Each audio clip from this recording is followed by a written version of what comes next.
और समझने वाले थोड़े में समझ जाते हैं, ना समझने वालों को चाहे पूरी रात रामायण करते रहो। है कि नहीं?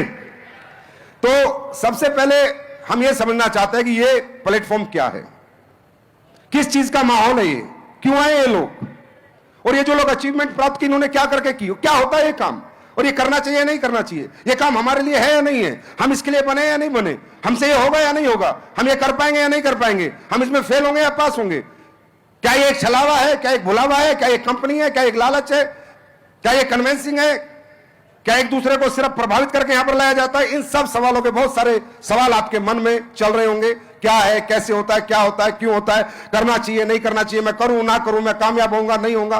देखिए ध्यान से सुनिए, इस बिजनेस को डायरेक्ट सेलिंग कहा जाता है। क्या कहा जाता है? जोर से बोलो, जोर से बोलो, क्या कहा जाता है? डायरेक्ट सेलिंग कहा जाता है, नेटवर्क मार्केटिंग नहीं कहा जाता। ये जो गलत शब्द के उपयोग सालों से इस इंडस्ट्री में हो रहे हैं, ये शब्द ही गलत है। नेटवर्क मार्केटिंग, नेटवर्क मार्केटिंग तो हर आदमी कर रहा है, हर आदमी दुकानों का नेटवर्क बना रहा है, कोई शोरूमों का नेटवर्क बना रहा है, कोई ग्राहकों का नेटवर्क बना रहा है। यह है डायरेक्ट सेलिंग। पहले यहां पर डायरेक्ट सेलिंग होती है, उसके बाद यहां नेटवर्क बनता है। डायरेक्ट सेलिंग मींस लोगों के घर घर जाकर प्रोडक्ट बेचना, लोगों के घर घर जाकर प्रोडक्ट को समझाना, प्रोडक्ट को ब्रीफ करना, प्रोडक्ट की विशेषताओं को बताना, इवन उनको सैंपल भी चेक कराना पड़ सकता है, क्योंकि आप किसी के घर जा रहे हो उसको टेस्ट भी कराना पड़ सकता है कि भाई साहब हमारा प्रोडक्ट टेस्ट करो, अच्छा लगे तो खरीदो। तो ये जो डायरेक्ट सेलिंग बिजनेस है, पहले इसको आपको समझना होगा ये क्या है। अगर ये आपकी समझ में आ गया तो ये पूरा फंक्शन आपकी समझ में आ जाएगा।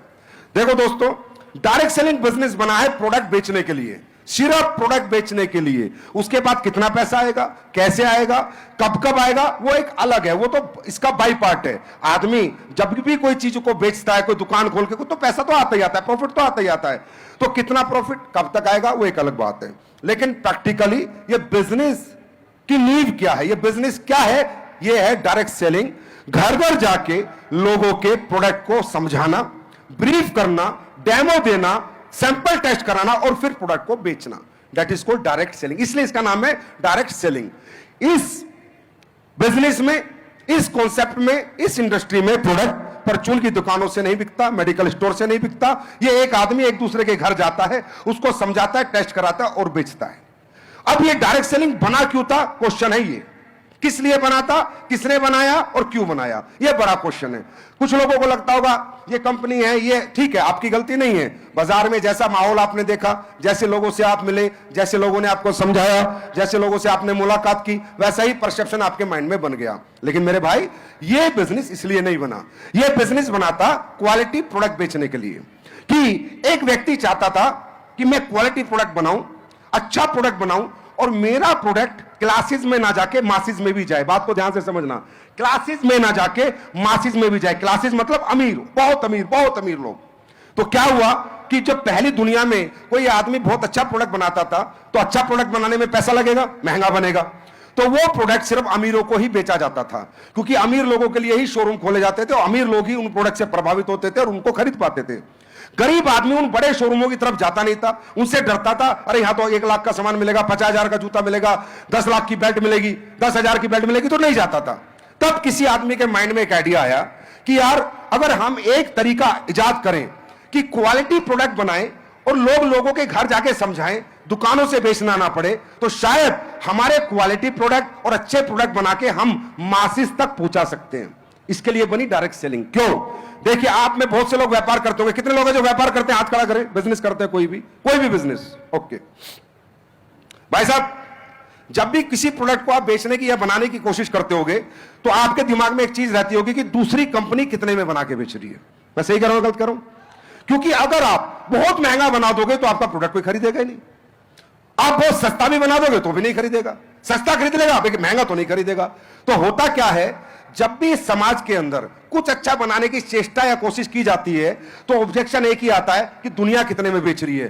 तो अच्छी क्वालिटी बनाने वाला, अच्छा साइंटिस्ट, अच्छा रिसर्च एंड डेवलप करने वाला, अच्छी बुद्धि रखने वाला, अच्छा विजन रखने वाला, अच्छा मिशन रखने वाला आदमी भी फेलियर हो जाता है, क्योंकि दुकानदार उसका प्रोडक्ट रखता है नहीं। दुकानदार कहता है, देख भाई, ए कंपनी का 200 रुपए का, बी का 200 का, सी का 200 का, 30, डी का 225 का, ई का 250 का। अब तू लेके आया 600 का, मैं कहां से बेच दूं तेरा? मेरे को 5 कंपनियों ने सेम प्रोडक्ट, मान लो च्यवनप्राश की बात करें, 5 कंपनियों ने मेरे को च्यवनप्राश बेचने को दिया 200-250 रुपए का। अब तू कहता है जी मैंने दुनिया का बेस्ट च्यवनप्राश बनाया है, आप 600 में बेच दो और 20% कमीशन। बोला भाई साहब कौन खरीदेगा?